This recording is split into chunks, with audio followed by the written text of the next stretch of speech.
Hello everyone, আসসালামু আলাইকুম। আজকের ভিডিওতে দেখাবো কিভাবে আপনি চিকেন ললিপপ তৈরি করতে পারবেন খুব সহজে রেস্টুরেন্ট স্টাইলে। এখন আমি 10 পিসের মতো উইংস নিয়েছি। এই 10 পিসের মতো উইংস আমি যেভাবে ললিপপ কাট দিয়েছি আপনারা এভাবেই কাট দিতে পারেন। আমি মূলত ললিপপ কাট দেওয়ার জন্য একটা করে উইংস মাঝখানে আগে প্রথমে দুইটাকে আলাদাভাবে ভাগ করে নেই।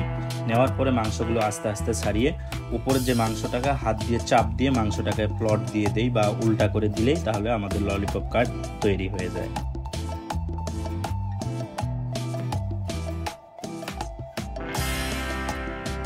এখন দেখতে পাচ্ছেন আমাদের উইংসগুলো সমস্ত উইংস কাটা হয়ে গেছে। এখন আমরা উইংসগুলোকে মিক্স দেওয়ার পালা। প্রথমেই দিচ্ছি আমরা আদা রসুনের পেস্ট, তারপরে দিয়ে দিচ্ছি হচ্ছে জিরা গুঁড়া, তারপরে দিচ্ছি ধনিয়া গুঁড়া, তারপরে দিচ্ছি গরম মশলা অর্থাৎ মশলা, তারপর রেড চিলি পাউডার, তারপরে দিচ্ছি সল্ট, সুগার, টেস্টিং সল্ট, তারপরে লাস্টে দিচ্ছি ব্ল্যাক পেপার দেওয়ার পর দিচ্ছি সয়া সস, এটা কি কোমিন ব্র্যান্ডের সয়া সস, তারপরে দিচ্ছি ওয়েস্টার খুব লিমিটেড, তারপরে লাস্টে আমরা দিই। এখন দেখতে পাচ্ছেন আমরা লাস্টে দিয়ে দিচ্ছি মাস্টার্ড দেওয়ার পর আমরা ভালোভাবে মিক্স দিয়ে দিব।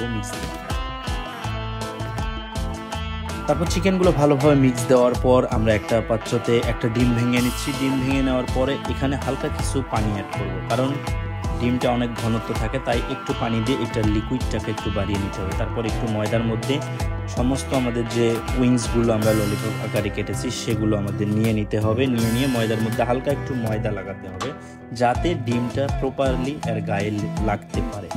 ললিপপের গায়ে যখন ডিমটা ভালো মতো লাগবে তারপরে আমরা ব্রেড ক্রাম দিয়ে দিব।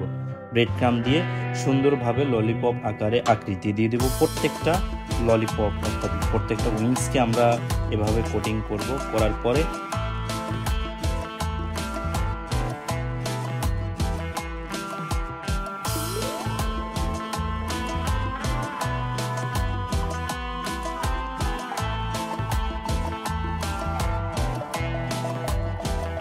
এখন দেখতে পাচ্ছেন আমাদের সমস্ত ললিপপগুলো একদম কোডিং করা হয়ে গেছে বা ব্রেড ক্রাম দিয়ে লাগানো হয়ে গেছে। জাস্ট এখন আমাদের ফ্রাই করার পালা। এখন আমরা তেল হিটে দিয়েছি। এখন আমরা একে একে সমস্ত উইংসগুলো ছেড়ে দিচ্ছি অর্থাৎ ললিপপগুলো দিয়ে দিচ্ছি।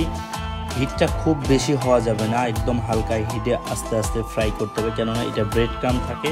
যদি আমরা একটু ওভার হিট হয়ে যায় সেক্ষেত্রে, যদি তেল ওভার হিট হয় সেক্ষেত্রে ফ্রাই হওয়ার আগে মাংসটা সিদ্ধ হওয়ার আগে উপরের যে কোডিং আমরা যে ব্রেড ক্রাম দিয়ে এটা করেছি রেড ক্রাম দিয়ে, এই রেড ক্রামটা কালো হয়ে যাবে, তাহলে খেতে হয়তো তিতা লাগতে পারে আর আপনার দেখতেও সুন্দর হবে না। যার কারণে মোটামুটি স্লো হিটে এটাকে আস্তে আস্তে ফ্রাই করে নিতে হবে যতক্ষণ পর্যন্ত ফ্রাই না হয় এবং কালারটা আরও ডিপ না হয়।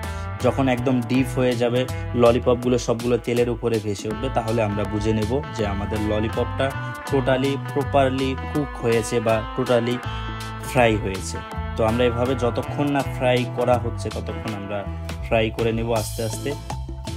এখন দেখতে পাচ্ছেন আমাদের ললিপপগুলো টোটালি কুক হয়ে গেছে বা ফ্রাই হয়ে গেছে। এখন আমরা আরেকটা ডিশ নিয়ে নিচ্ছি এগুলো সার্ভ করার জন্য। হালকা পাতলা কিছু একটা ডেকোরেশন দিয়ে দিচ্ছি, কেননা এটা আমরা সার্ভ করার পালা। এখন আমাদের ললিপপটা টোটালি কুক হয়ে গেছে। আমরা মাঝখানে একটু সস দিয়ে দিচ্ছি যেটা ললিপপের সাথে খেতে অনেক টেস্টি হবে। সেই সসটা দিয়ে দিচ্ছি। আমাদের ললিপপগুলো এখন উঠিয়ে জাস্ট এখন সাজিয়ে দেওয়ার পালা। এখন আমরা ললিপপগুলো উঠিয়ে নিচ্ছি, ফ্রাই হয়ে গেছে। তারপরে আমরা ললিপপগুলো একে একে সবগুলো সেট করে দিচ্ছি আমাদের ডিশে। যে গার্নিশ করেছিলাম যে ডিশটা আমাদের সার্ভ করার জন্য, সেই ডিশের উপরে প্রত্যেকটা ললিপপ আমরা সাজিয়ে দিচ্ছি। এখন জাস্ট খালি আমাদের ললিপপ টোটালি রেডি। এখন জাস্ট খালি সার্ভ করার পালা। আমি মূলত এই টাইপের ভিডিওগুলো বানিয়ে থাকি রেস্টুরেন্টের। আপনি চাইলে ভিডিওগুলো দেখে আসতে পারেন।